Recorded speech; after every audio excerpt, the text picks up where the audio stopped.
जब तक आप खुद को नहीं साधोगे, देवताओं को क्या खाक साधोगे। हालत देखो, उन्हें यही पता नहीं चल रहा है कि बम गिर कहां रहा है। और कल ऐसे बम फड़ाका हुए पाकिस्तान में कि पाकिस्तान वाले दुहाई मांग रहे हैं। हम लोग भी प्रार्थना करें, तैयारी करो।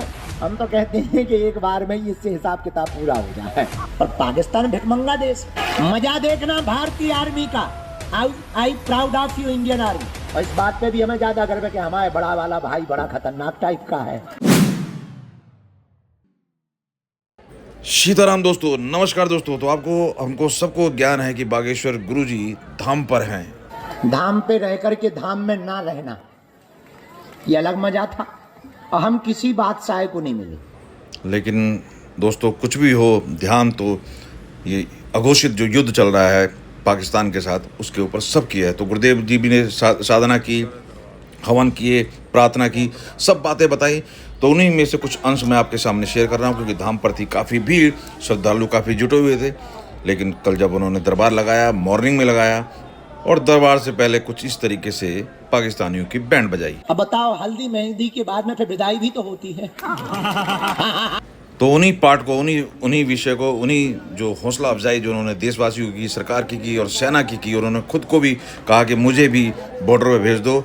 और बड़े भाई जी, हाँ, हम और आप सब जानते हैं, काफ़ी चर्चा हुई थी इस बात की जब प्रधानमंत्री जी ने धाम पर जो हॉस्पिटल का उद्घाटन करने आए थे, तो कहा था कि धीरेन्द्र शास्त्री जी, गुरु जी मेरे छोटे भाई हैं। तो उस नाते काफ़ी कुछ कहा है। मैं उन सब चीज़ों को सिलसिला शेयर कर रहा हूँ। इसके अंदर पूरा वीडियो देखें और देखें कि किस तरीके से सेना का मनोबल हो और पाकिस्तान की ऐसी की तैसी करनी हो, उसको भिखमंगे को किस तरीके से आज मौका है उसको बर्बाद करने का। इन सब बातों के ऊपर क्या राय रखी गुरुदेव ने, सुनने लायक है। आप पूरा वीडियो देखें, और वीडियो पसंद आती है तो लाइक शेयर जरूर करें। बहुत बहुत आभार, बहुत बहुत धन्यवाद। दिन भर के, एक तो 5 दिन के थके हते, बुढ़ापे का शरीर,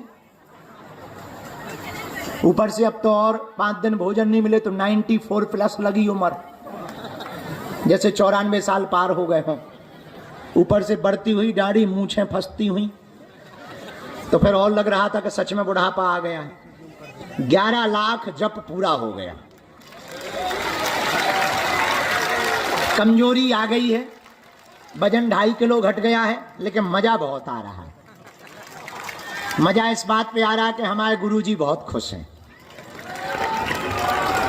और इन 5 दिनों में जो 2 दिन हमने दरबार नहीं लगाया, उसका एक अलग मजा था। धाम पे रह करके धाम में ना रहना, ये अलग मजा था। और हम किसी बादशाह को नहीं मिले। बस सुबह उठते थे, रात भर जप करते थे, दिन में 2.5 घंटे सोते थे, फिर जप करते थे। मिलता था चाय और जल, चाय और जल पी के 24 घंटे में 1 गिलास दूध मिलता था, तो मंदिर चढ़ जाते थे। क्या आनंद बरसता था। हाँ हाँ, ऐसा लगता था यही जिंदगी का सच्चा रस है। तो सच बताएं, हमसे कोई उस वक्त पूछता तो हम यही कहते कि बस हमारा इस्तीफा ले लो, मंदिर हमें दे दो। हाँ, अगर हमसे कोई पूछता कि आप अपनी ख्वाहिशें बताओ, तो बस मेरी ख्वाहिशें इतनी सी रह गई थी कि मैं रहूं, मंदिर रहे, बस। उसका एक अलग मजा था। पर सब जरूरी है। साधना करेंगे, तप करेंगे तो जीवन सधा हुआ रहेगा। जीवन को साधने के लिए साधना जरूरी है। जब तक आप खुद को नहीं साधोगे, देवताओं को क्या खाक साधोगे। अब पाकिस्तान वालों से देख लो, पाकिस्तान वालों की खुद की लुगाई नहीं सध रही, अब उनसे देश क्या खाक सधेगा। हालत देखो, उन्हें यही पता नहीं चल रहा है कि बम गिर कहां रहे। और क्या गजब की सिक्योरिटी है उनकी ही सिक्योरिटी पे बम फेंक रहे भारत वाले। अभी लगभग दोनों तरफ से जवाबी कार्रवाई चल रही है। हमने तो कल उनके लिए हवन किया है। तुम लोग भी प्रार्थना करो, भारत की आर्मी जवान सुरक्षित रहें, संरक्षित रहें। और ऐसे ही मिनी दिवाली पाकिस्तान में मनाते रहें। अभी लगातार टेक्नोलॉजी की लड़ाई चल रही है। उस तरफ से ड्रोन फेंके जा रहे हैं, इधर से ड्रोन फेंके जा रहे हैं। पर पाकिस्तान भिखमंगा देश, बल्कि उनके एक आर्मी ने कहा है कि हम टैंकर ले जाना चाहते हैं, तो दूसरा बोला कि डीजल ही नहीं, ले कहां से जाओगे।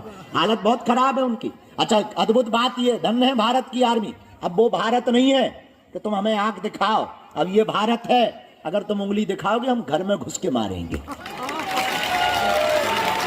मजा देखना भारतीय आर्मी का। I proud of you Indian army कि हम 300 किलोमीटर भीतर घुसकर लाहौर में और कराची में जिनके हाथों में डमरू है, इसी को जलवा कहते हैं। उनकी सरकार पहले बॉर्डर पर लड़ते थे, अब उनके घर में घुसकर मारते हैं और आंख दिखा के कहते हैं कि छेड़ोगे तो छोड़ेंगे नहीं। और कल ऐसे बम फड़ाका हुए पाकिस्तान में कि पाकिस्तान वाले दुहाई मांग रहे हैं। अच्छा, उन्हें पता ही नहीं चल रहा है, बम आके घर जाता है। अच्छा, पहले हमारे भारत में तो ड्रोन आने के पहले भी पूछता है कि घुसें कि ना घुसें। उसके पहले ही S-400 धनाक खत्म कर देता पाकिस्तान के ड्रोन को।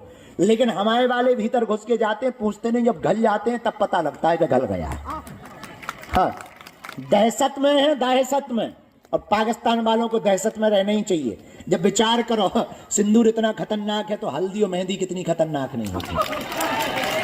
अच्छा, पाकिस्तान वालों को हम सूचना भी देना चाहते हैं कि बताओ, सिंदूर तो झांकी है, हल्दी मेहंदी बाकी है। अब बताओ, हल्दी मेहंदी के बाद में फिर विदाई भी तो होती है। और जब पालकी पे दुल्हन बैठती है तो क्या हाल होता है, रो रो करके। तो अपनी तैयारी बहुत अच्छे तरीके से पाकिस्तान को रखना चाहिए। लेकिन हर भारतीय से प्रार्थना है, आप अभी से ही तैयारी करके रखें। अगर युद्ध छिड़ता है, हमने तो तैयारी कर ली है कि हम तो भारतीय आर्मी के साथ बगल में खड़े होने को तैयार हैं।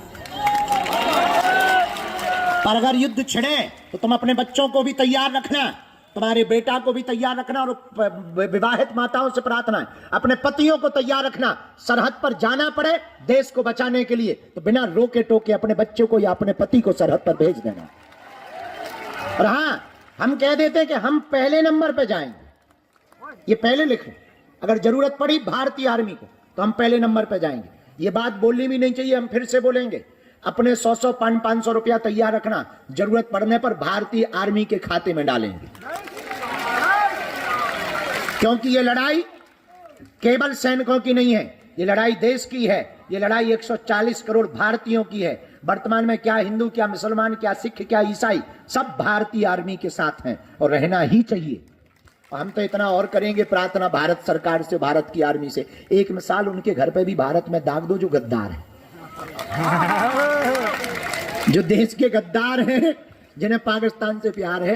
कुछ लोग बहुत पहले एक नारा दिया था, किसी ने स्टेटमेंट दिया था न्यूज में कि हमें भारत में डर लगता है। उसके कह दे, चल आजा आप कराची पहुंच जा, लाहौर पहुंच जा, ठटरी के बड़े गेट खुले हुए नक्कटा मूसर चंद। हाँ, तो हम लोग आज 9 तारीख है, कल साधना संपन्न हुई। कल हमने हवन में प्रार्थना की है कि भारत की आर्मी सुरक्षित रहे, भारत के जवान सुरक्षित रहें, भारतीय सेना को बल मिले। ये बढ़ता हुआ भारत है, ये सैन्य संपन्न भारत है, शस्त्र संपन्न भारत है, ये सभी संसाधनों से युक्त भारत है। ये वर्तमान का भारत है, ये 2025 का भारत है। ये बिगड़ा हुआ भारत नहीं, बना हुआ भारत है। ये डरा हुआ भारत नहीं, आंख दिखाने वालों के घर में घुसकर मारने वाला भारत है। और आतंकवाद और अलगाववाद के खिलाफ अगर कोई जंग जीत सकता है तो केवल भारत जीत सकता है। और यशस्वी माननीय प्रधानमंत्री जी दम लगा करके खुला छुट्टी दे रखे हैं कि बेटा कोई छेड़े है तो भारतीय आर्मी से कह दिया तुम छोड़ना मत। देखो, प्रधानमंत्री तो ऐसा ही होना चाहिए, ऐसे ही प्रधानमंत्री काम का है। अब बताओ, हर बार जो है हमले होते थे, हम लोग कड़ी निंदा करके पोस्ट डाल के कैंडल जला के सो जाते थे। अब बहुत बढ़िया है कि जिनने हमारी नींद खराब करी उनके शहरों की नींदें खराब हो गई। हाँ, पूरे देश की नींद खराब हो गई पाकिस्तान की। प्रधानमंत्री तो ऐसे ही होना चाहिए, दमदार। तो हमें तो बहुत मजा आया। I proud of you. हमें तो बहुत ज्यादा गर्व है इस बात पे, और इस बात पे भी हमें ज्यादा गर्व है कि हमारे बड़ा वाला भाई बड़ा खतरनाक टाइप का है। तो हमें और ज्यादा प्रसन्नता है।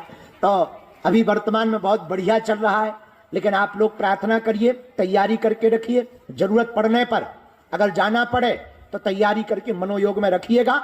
हम भारत की आर्मी के साथ कदम से कदम मिला करके खड़े होंगे और पाकिस्तान को और भारत विरोधी लोगों को मुंह तोड़ जवाब देंगे। और भारत की सभी पार्टियों से हम प्रार्थना करेंगे, आपसी लड़ाई अपने आप में है, चाहे वो सपा हो, कांग्रेस हो, बसपा हो या अकाली दल हो, जनसत्ता हो, जो भी दल है, सब पार्टियों से प्रार्थना है, आपसी असहमति अपनी जगह है, पर देश के लिए हम एकजुटता दिखाते रहें, ताकि देश के दुश्मनों को ये लगे कि हम आपस में भले ही अलग हैं पर दुश्मनों के लिए एक हैं। बोलो सीताराम, जोर से बोलो और जोर से बोलो, वंदे भारत माता की, भारत माता की, भारत माता की। हम लोग भी प्रार्थना करें, तैयारी करो। हम तो कहते हैं कि एक बार में ही इससे हिसाब किताब पूरा हो जाए। तो इच्छा तो दोस्तों सभी की बार-बार का गुरुदेव की तरह ही है, और देखते हैं बोलो इस टाइम सीताराम। पीएम भी दमदार है का दरबार और सेना सुनेगा। तो हमारी हमेशा से दमदार रही है। तो ये सारी बात सत्य होनी है। आपको कैसे लगी गुरुजी के विचार और आप क्या राय रखते हैं जरूर कमेंट करें। बहुत बहुत धन्यवाद।